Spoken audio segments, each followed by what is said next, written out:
Welcome to the Market Mentors podcast, Paul. Hey Matt, how you doing? I'm very well, thank you. I'm very well. So before we get stuck into this one, I'd love to know what your relationship is with B2B tech marketing.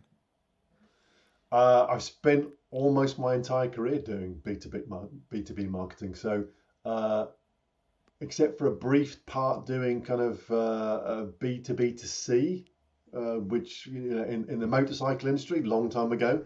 Yeah, almost everything has been doing. I've done very little direct to consumer stuff.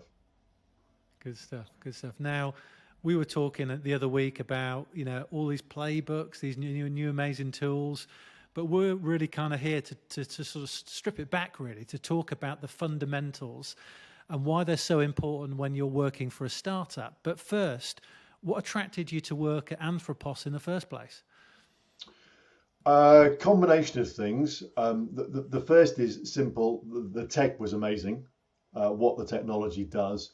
The second thing is that the technology, the outcome of using the technology was something meaningful to me. So when I first started here 5 years ago, I met the CEO, a guy who I'd worked for previously, so I had a good relationship with him already.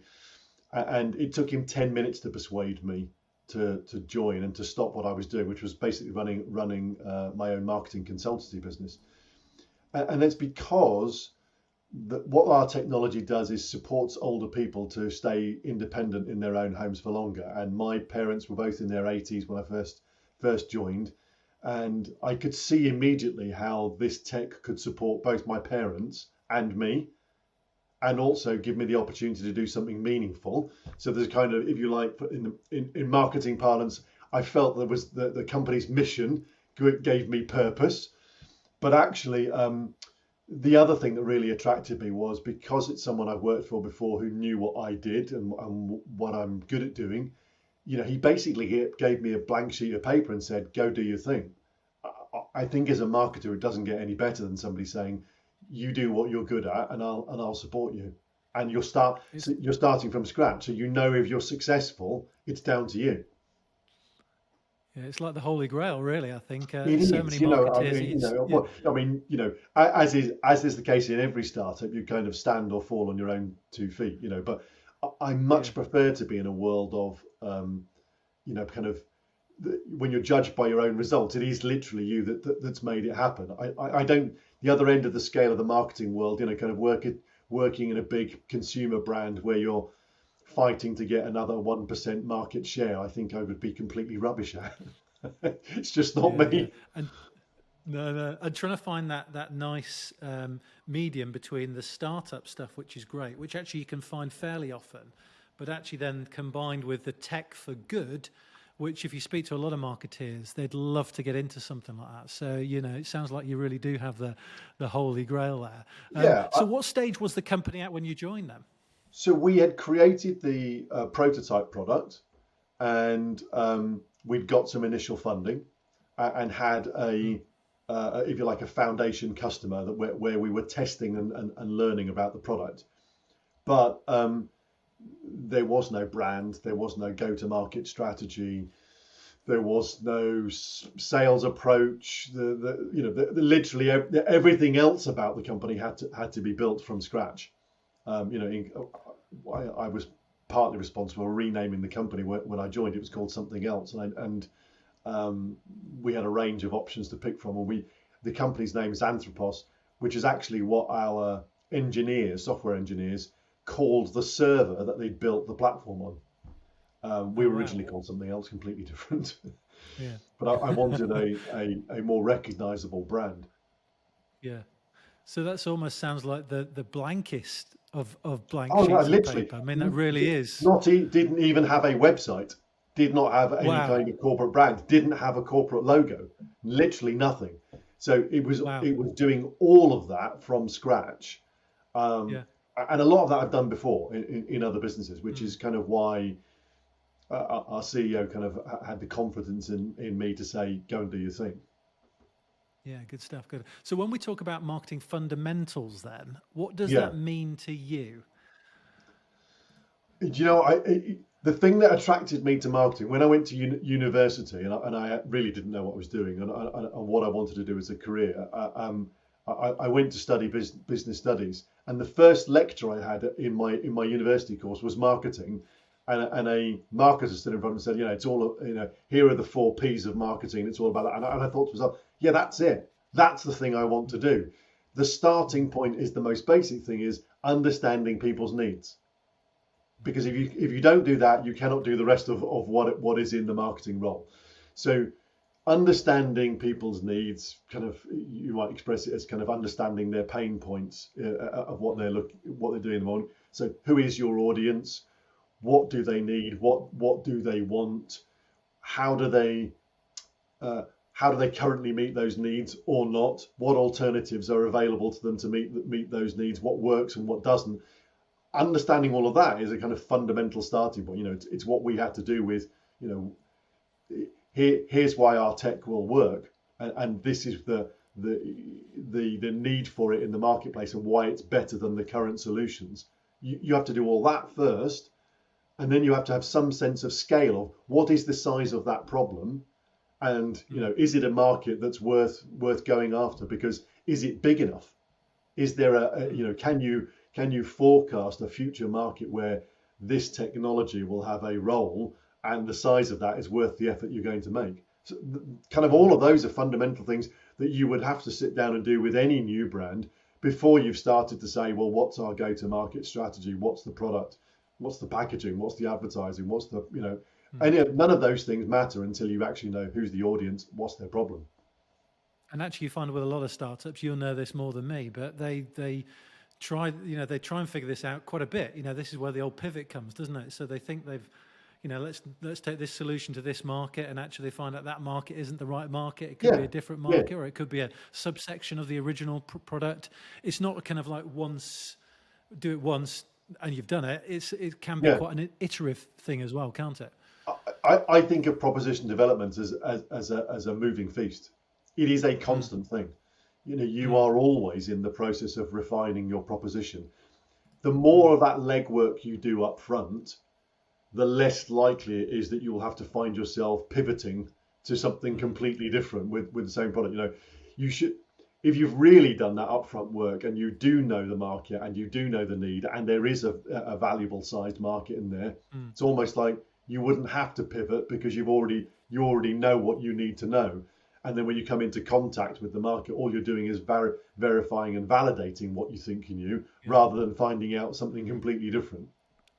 And that is the right way to do it. However, in practice, you find that a lot of tech companies are built by tech people who think, I've got a great idea, let's build the tech. And then they think about the other stuff afterwards, which is where you get a marketeer coming in going, hang on a minute, what are we trying to do? We're not positioned it in the right way and not targeting the right people. And tech people often, technology people themselves, or engineers often get kind of hung up on their own tech in terms of, because they think it's great and they've built something that works well, and it makes sense to them, it should make sense to everybody else. But of course, that isn't the way that people think. So, one of the core skills I've had to develop over the course of my career is taking the technology speak and what the developers have said, and turning it into a language that the audience can understand.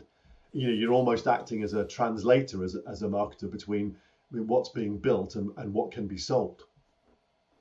And at Anthropos then, was there an industry already in place, or a sector already in place then? Or were you kind of creating the sector in the first place? No, there's a nascent industry sector here in kind of what I would term now connected care.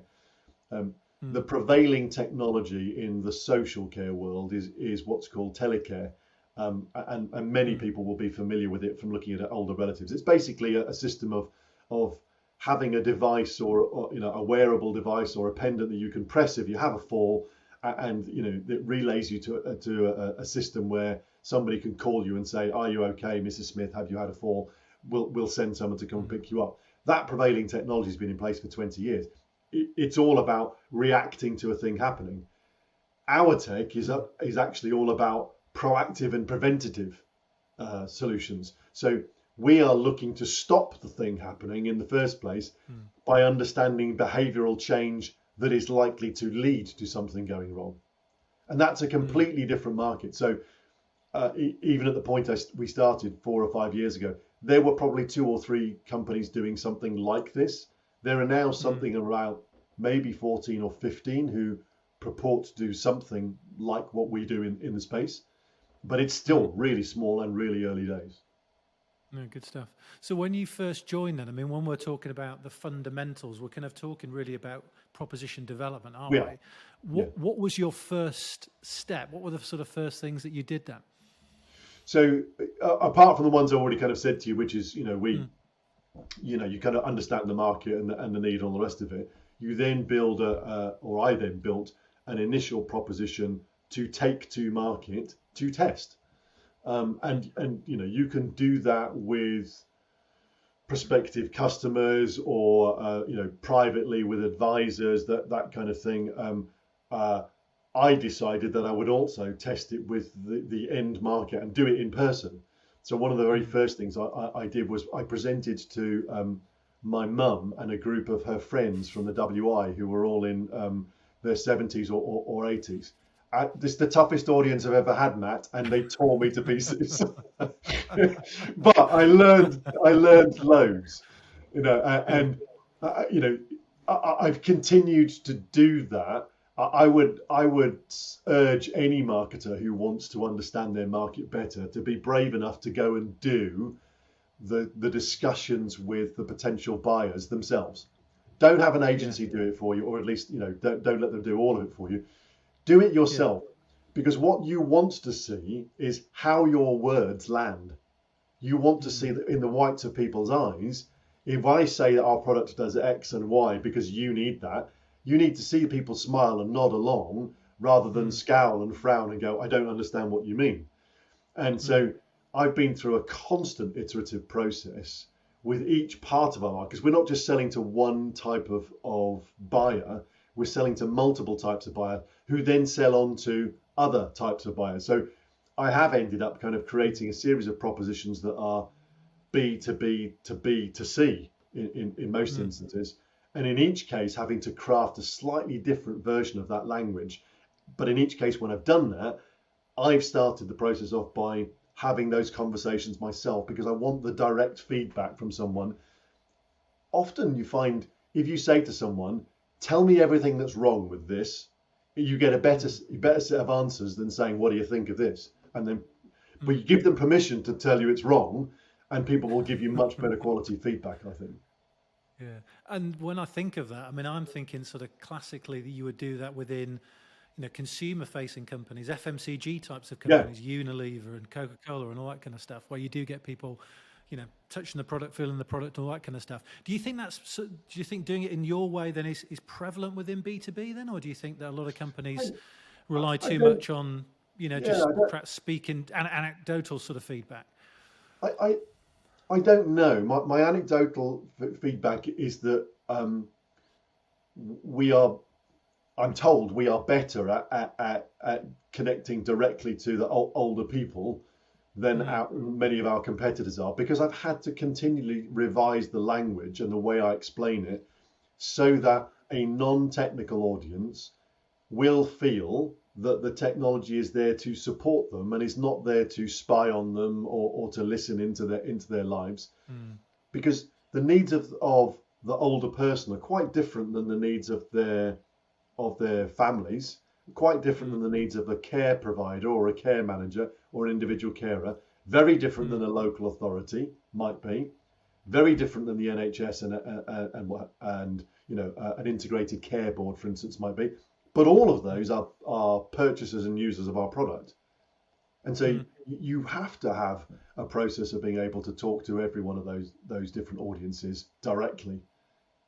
Mm. And do you think there's a minimum size of people you'd need to be able to talk to get enough market feedback? I think you can start with a small group and fill out from that afterwards. I mean, obviously, what you want to Mm. try and do is to avoid kind of being held hostage to a viewpoint that you've built from talking to 3 people, Mm. and then Mm. discover that those 3 were completely unrepresentative of the market. Um, Mm. but part of that you can get from this kind of continuous process of testing out that with somebody else, which is again, why I'm Mm. urging you to marketers to say, do it yourself. Don't have other Yeah. people do that bit for you, because you are responsible for crafting the central messaging. The core part of marketing is communication. Everything will succeed or fail based upon how good the communication is. Probably everything in life fails or succeeds based on how good communication is. So, if that's your number one thing, you've got to make sure that you're responsible for having crafted every bit of it. Great stuff. So once you've done that piece, then how would you sort of sense check it in the market? So I had a whole series of conversations with each of the different types of people in the market. Then we started to go to live events and exhibitions where you get the chance to tell your story 20, 30, 40 times a day. And again, you're kind of crafting it and honing it.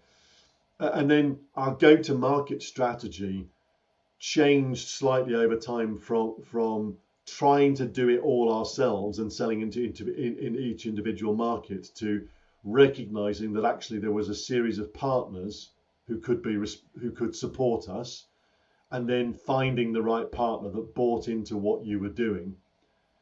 Quite often in the B2B space, you can have a lot of interesting conversations with people about partnerships that don't go anywhere. So you have to make sure that if you're building a partnership with someone, it is based upon actually having a live, real customer to talk to again about them together, and that often is an easier way to get that partnership going. But yeah, so it's crafting it, taking it to market, then taking it to a wider audience, testing it out, finding the people who the message resonates with, getting them to help tweak it for you, and then I'm talking about a simultaneous process where I'm testing the communications and our understanding of what the market wants, alongside feeding back to our engineering team.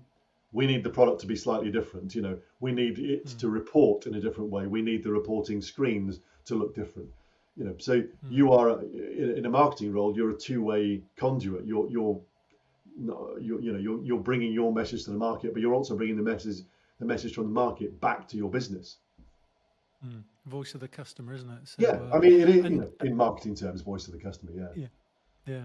And is it a case where that proposition's fixed then, or based on what you said earlier, is it a constant process? Constant for me. I'm still tweaking and learning every day almost. I'm 5 years in, and I'm still picking up new things in the marketplace. So I'm reacting to changes in the market that are short term and so actions of our competitors, or a specific request from a prospective customer who says, if only you would make it do X rather than Y, or do it in a slightly different way, then I would buy it. And then you work out, is it worth you making those changes and what have you. So yeah, it is a constant iterative process, but actually that's one of the things that makes it exciting. So we talked a little bit about obviously doing that research at the start. Then we've developed the proposition by speaking to the customers. You talked about sort of building the sector, and there are marketeers that are in these sort of roles right now, whether could be new categories, new industries, new sectors. Once you've done that kind of work, then what else were you doing? You touched a little bit on the partner side, obviously, but apart from that, what else were you doing to sort of help build the sector overall? I think there's a phrase, isn't it? A rising tide raises all. Rising tide floats all boats. Yeah, and the easiest way to do that is to get involved in a trade association. So there are trade associations probably for almost every industry and market. So immersing yourself in what a trade group does. In my case, it's called the TSA, the Technology Enabled Care Services Association. They do an excellent job. They're really good at supporting companies in the marketplace. But there were opportunities for me to be involved in market shaping work that they were doing that would have a direct positive effect upon my business. So why wouldn't I do it? I mean, I recognize that some of the work and the effort I put in supports and helps some of my competitors. But my constant mantra with both the trade group and my competitors when I sit down with them is, I want a bigger cake. I don't want to be arguing over the crumbs. Let's work together and get a bigger cake, and then we'll rise or fall depending upon how good the product is that we've got. But at the start, we must find ways to get more people to buy into our sector. And there are enough of my competitors in the marketplace who also share that kind of thinking, that we've sat down together and worked collaboratively on quite a few different projects, not least of which has been coming up with a common description, a common nomenclature of what our sector is, how it works, how you describe the products, how you describe the output, so that we all use the same terminology. Because ultimately, in your buying audience, people cannot buy what they don't understand. So if you call something a cup and your competitor calls it a mug and somebody else calls it a tumbler, how does your prospective buyer know? What are they comparing like with like? If you all call it, in our case, connected care platforms, and all of you say the output is an alert or an actionable insight, then you're in a position whereby someone buying it go, oh, okay, I understand this space. I know how to compare you to somebody else I'm looking at in this space. Oh, interesting. And apart from that kind of stuff, would you do things like research into the sector to sort of educate Yeah, the buyers on stuff? still I mean, I doing guess it. it's slightly different with you guys.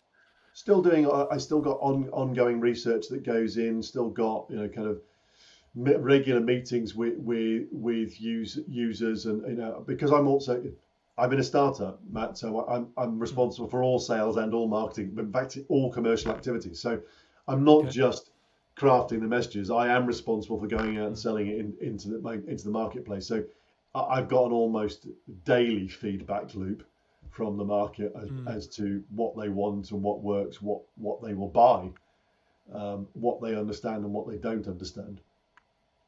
So you're certainly not struggling with sales and marketing alignment. No. I mean, It is all aligned, but if it doesn't work, there's only one person it's responsible you. for it. But I've always preferred that, and Anthropos is, I think, my seventh startup. So I've spent almost all my career in and around startups or early phase businesses. I'm probably unemployable in a large corporate. I've only had 2 goes in large corporates. I much prefer the space of build it for yourself, and the excitement of seeing how that grows and develops over time, when it's your hands that have molded it, if you like. Yeah, I hear that so much. So for anyone who's sort of thinking about embarking on something like this, then sort of developing the proposition or refining the proposition, then having done it, what would be your sort of 1 or 2 most important bits of advice for them? I think perhaps 3 is make sure you absolutely understand and can define and articulate your customer's need or pain is 1. 2, make sure that you understand why your solution for fixing that pain or meeting that need is better than what anything else that exists. And 3, make sure that even if those 2 things are true, there has to be a big enough addressable market for you to go after to make it worth you going after it. You could know someone's pain, you could know how to fix it, you could have a brilliant solution, but if there aren't enough people who've got that pain, it's not worth you building that, and you end up building a solution that has no market for it. And there are plenty of startups that have done that. They built something that there's no need for.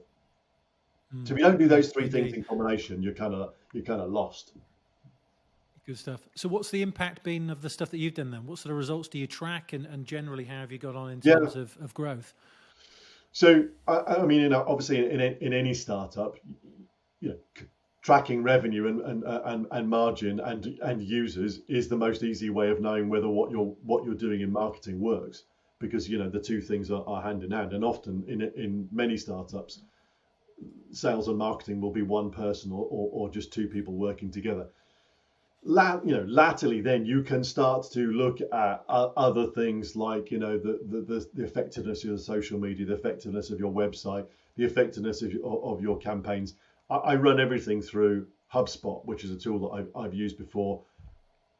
I find it incredibly useful. I understand how to use the tool, but I have also employed an outside expert agency in helping me both develop the website in HubSpot and go beyond that. I've hired an agency called Deeply Digital, who I think do a fantastic job for us in kind of hand holding me through the process. They're my right arm, if you like, while I'm kind of trying to do all the rest of the jobs myself. Good stuff. So last question then, pivoting Yeah. slightly then. If Okay. you were a founder or a CEO of a B2B tech startup, Yeah. given your experience then, what would you look for when hiring the company's first ever marketer?